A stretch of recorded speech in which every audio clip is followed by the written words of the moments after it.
신앙생활을 잘 한다는 것은 기적을 체험하거나 자기 열심을 불태우는 일이 아니랍니다.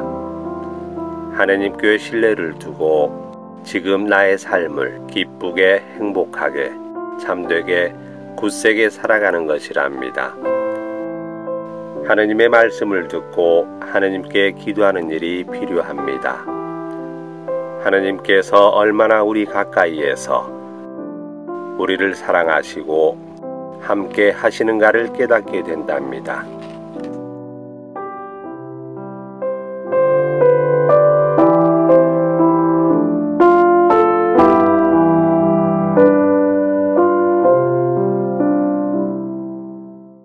기도합시다.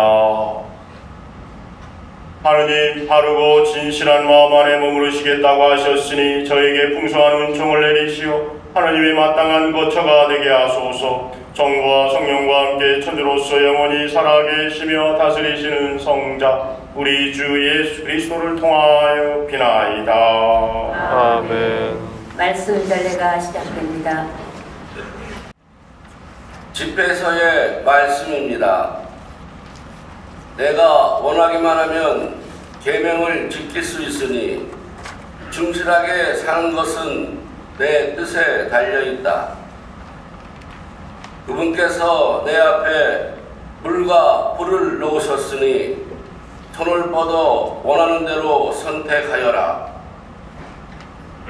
사람 앞에는 생명과 죽음이 있으니 어느 것이나 바라는 대로 받으리라. 참으로 주님의 지혜는 위대하니 그분께서는 능력이 넘치시고 모든 것을 보신다. 그분께서는 당신을 경외하는 이들을 굽어보시고 사람의 행위를 낱낱이 아신다. 그분께서는 아무에게도 불경하게 되라고 명령하신 적이 없고 어느 누구에게도 죄를 지으라고 허락하신 적이 없다.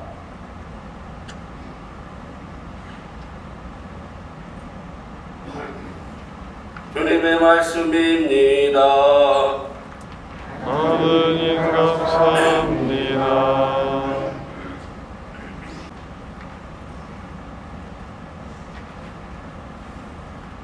행복하여라 주님의 가르침을 따라 사는 이들. 행복하여라 주님의 가르침을 따라 사는 이들. 행복하여라 온전한 길을 걷는 이들. 주님의 가르침을 따라 사는 이들. 행복하여라 그분의 법을 따르는 이들. 마음을 다하여 그분을 찾는 이들. 행복하여라 주님의 가르침을 따라 사는 이들. 당신은 규정을 내리시어 어김없이 지키라 하셨나이다. 당신 법령을 지키도록 저의 길을 굳건하게 하소서. 행복하여라 주님의 가르침을 따라 사는 이들. 당신 종에게 은혜를 베푸소서. 제가 살아 당신 말씀 지키오리다.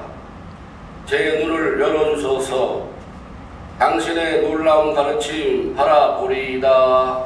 행복하여라 주님의 가르침을 따라 사는 이들. 주님, 당신 법령의 길을 가르치소서. 저는 끝까지 그 길을 따르오리다. 저를 깨우치소서. 당신 가르침을 따르고 마음을 다하여 지키오리이다. 행복하여라 주님의 가르침을 따라 사는 이들. 사도 바울의 콜린토 1서 말씀입니다. 형제 여러분, 성숙한 이들 가운데에는 우리도 지혜를 말합니다. 그러나 그 지혜는 이 세상의 것도 아니고 파멸하게 되어 있는 이 세상 우두머리들의 것도 아닙니다. 우리는 하느님의 신비롭고 또 감춰져 있던 지혜를 말합니다. 그것은 세상이 시작되기 전 하느님께서 우리의 영광을 위하여 미리 정하신 지혜입니다. 이 세상 우두머리들은 아무도 그 지혜를 깨닫지 못하였습니다. 그들이 깨달았더라면 영광의 주님을 십자가에 못 박지 않았을 것입니다. 그러나 성경에 기록된 그대로 되었습니다. 어떠한 눈도 본 적이 없고 어떠한 귀도 들은 적이 없으며 사람의 마음에도 떠오른 적이 없는 것들을 하느님께서는 당신을 사랑하는 이들을 위하여 마련해 두셨다. 하느님께서는 성령을 통하여 그것들을 바로 우리에게 계시해 주셨습니다. 성령께서는 모든 것을 그리고 하느님의 깊은 비밀까지도 통찰하십니다. 주님의 말씀입니다. 하느님 감사합니다. 모두 일어서시어 복음 환호성을 노래하겠습니다. 할렐루야.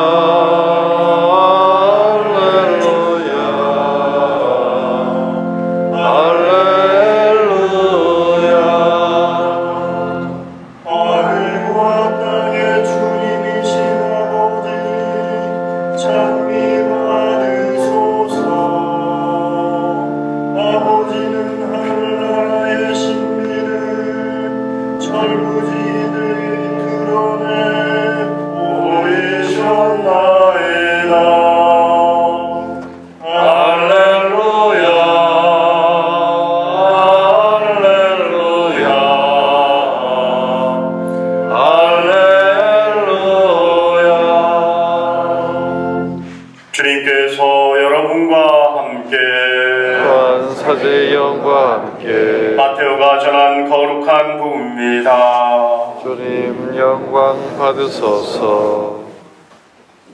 그때 주님께서 제자들에게 말씀하셨다. 내가 율법이나 예언서들을 폐지하러 온 줄로 생각하지 마라. 폐지하러 온 것이 아니라 오히려 완성하러 왔다. 내가 진실로 너에게 말한다. 하늘과 땅이 없어지기 전에는 모든 것이 이루어질 때까지 율법에서 한 자 한 획도 없어지지 않을 것이다.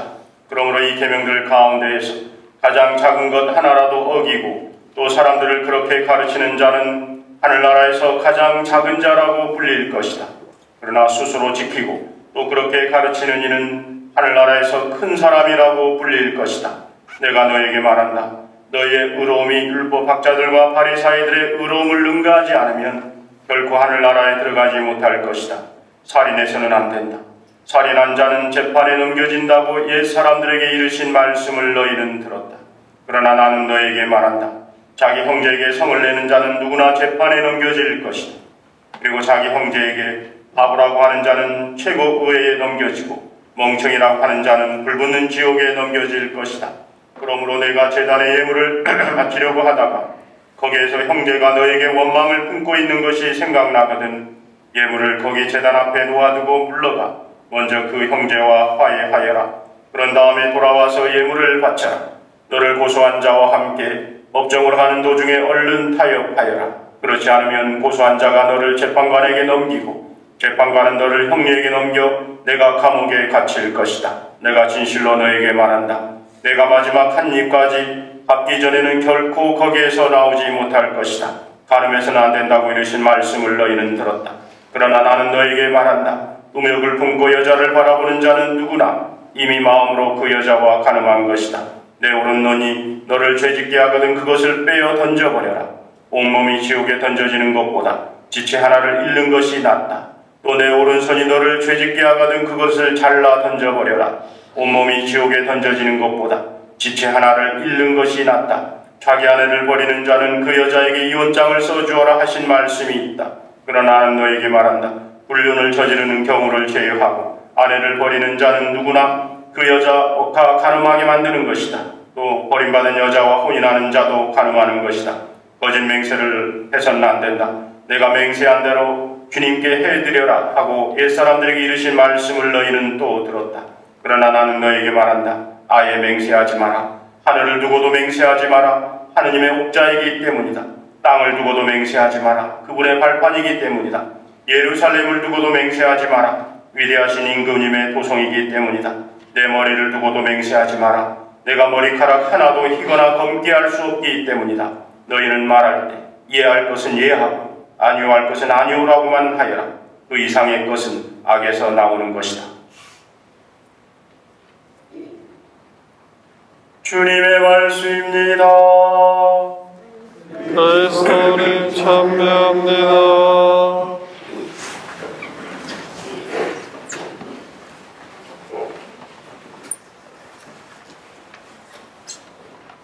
참 예수님, 참 예수님 사랑합니다. 사랑합니다. 요즘 신종 코로나 바이러스 여파로 우리 지역 경제가 너무 어렵습니다. 제가 듣기로는 우리 신제주 지역 상가는 많게는 80%, 적게는 50% 정도의 매출이 떨어졌다고 합니다. 소규모 장사를 하는 이들은 하루하루 살 얼음판을 걷듯 힘겨운 나날을 보내고 있습니다. 이럴 때일수록 주변의 어려운 이웃들에게 눈을 돌려 그들의 처지를 공감해주고 서로 위로와 배려를 아끼지 말면서 서로의 마음, 아픈 마음을 보듬어주고 기도해주면서 함께 이 어려운 위기를 지혜롭게 극복해 나가야 할 것 같습니다.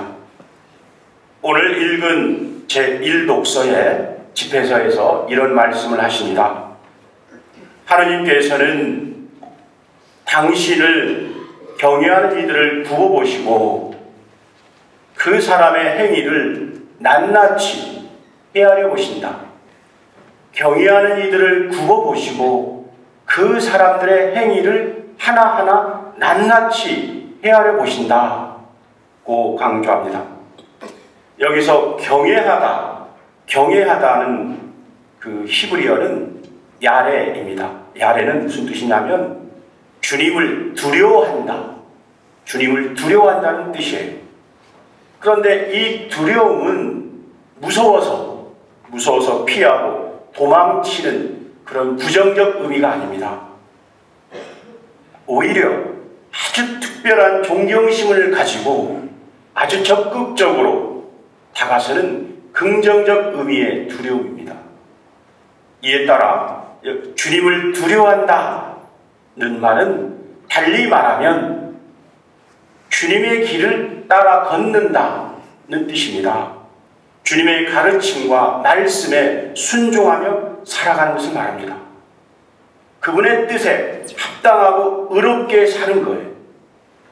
아주 구체적으로 말하면 그것은 이웃들의 아픔에 함께 공감하고 아파하며 사랑의 삶을 사는 것을 말합니다. 이때 주님께서는 그 행위 하나하나를 헤아려 보시고 사랑의 여정에 함께 동행하신다고 말씀하십니다. 한번 우리가 화면을 보도록 하겠습니다. 일본에 유명한 여류 작가가 있습니다. 이 여류 작가는 미우라 아야코라는 사람입니다. 이분은 무명 시절에 생활고를 해결하려고 구멍가게를 냅니다. 주님의 축복으로 이 구멍가게가 예상외로 가게가 날로 번창을 해요. 그러던 어느 날 옆집 가게에 있는 사람들이 그 아야코 가게에 다 몰려와요. 몰려와가지고는 아우성을 칩니다. 당신의 가게 때문에 우리의 모든 가게들이 다 죽게 되었다. 그러자 아야코는 남편에게 말합니다. 아마도 우리 가게가 잘 될수록 옆집 가게들은 점점 힘들어지는 것 같아요. 우리 가게를 좀 줄이도록 합시다. 잘 되면 서로 잘 되고 어려우면 함께 어려움을 겪는 것이 주님의 뜻인 것 같아요. 우리 이제 주님의 뜻을 따르도록 합시다. 그래가지고는 그녀는 그 가게를 줄입니다. 그리고 도리어 오는 손님들을 옆가게로 이렇게 보내요. 그 결과 그 아야코는 개인적으로 시간이 많이 남게 됩니다. 그 시간에 주님의 사랑을 묵상하며 글을 씁니다. 그런데 그 글이 유명한 빙점이라는 소설입니다. 이 책은 출간과 동시에 베스트셀러가 됩니다. 주님의 뜻에 따라 이웃의 어려운 사정을 공감하며 사랑을 실천하자 주님께서 함께해 주시고 그리고 축복과 은총을 베풀어 주신 겁니다. 이런 사랑의 삶의 소중함에 대해서 오늘 복음에서 예수님께서 율법의 예를 들면서 매우 장황하게 가르쳐 주십니다. 예수님께서 하신 말씀의 요지가 무엇일까요? 오늘 아주 장황하게 읽은 그 말씀 중에 그 말씀의 요지가 무엇일까요? 그것은 한마디로 표현하면 율법의 정신대로 살자. 율법의 본질대로 살자. 그러한 것입니다. 사실 율법은 하느님의 백성이면 누구나 지켜야 하는 하느님의 법입니다. 우리 신앙인이면 누구나 한 번씩은 다 이렇게 따라해야 되는 그런 하느님의 법과 규정이 율법입니다. 그런데 원래 율법은 그리스어로 노모스예요. 노모스라는 말은 무슨 말이냐면 잣대, 거울, 잣대와 거울이란 뜻입니다. 좀 더 이야기하면 스스로를 돌아보는 거울과 잣대가 바로 율법입니다. 주님 앞에 자신의 영혼을 살피고 그리고 그분께 다가서도록 이끌어주는 영혼의 거울이 율법입니다. 단지 지키는 계명이 아니라 그 계명 하나하나를 이렇게 되새겨보면서 우리가 주님께 다가서도록 이끌어주는 그런 영혼의 거울이 바로 율법입니다. 그 율법의 본질은 다른 것이 아니고 곧 사랑입니다. 이 사랑의 삶을 제대로 살 때 율법을 완성하는 것이고 그리고 참다운 신앙인의 삶을 지금 여기에서 살아가게 된 것입니다. 그러므로 형제 자매 여러분, 금번 한 주 우리가 주변의 어려운 이웃들의 처지를 살피면서 그 한 사람이라도 그들에게 감동을 줄 수 있는 사랑을 실천하여 주님 안에 머무는 은혜로운 한 주간이 될 수 있도록 합시다. 잠시 복음 말씀을 묵상하겠습니다.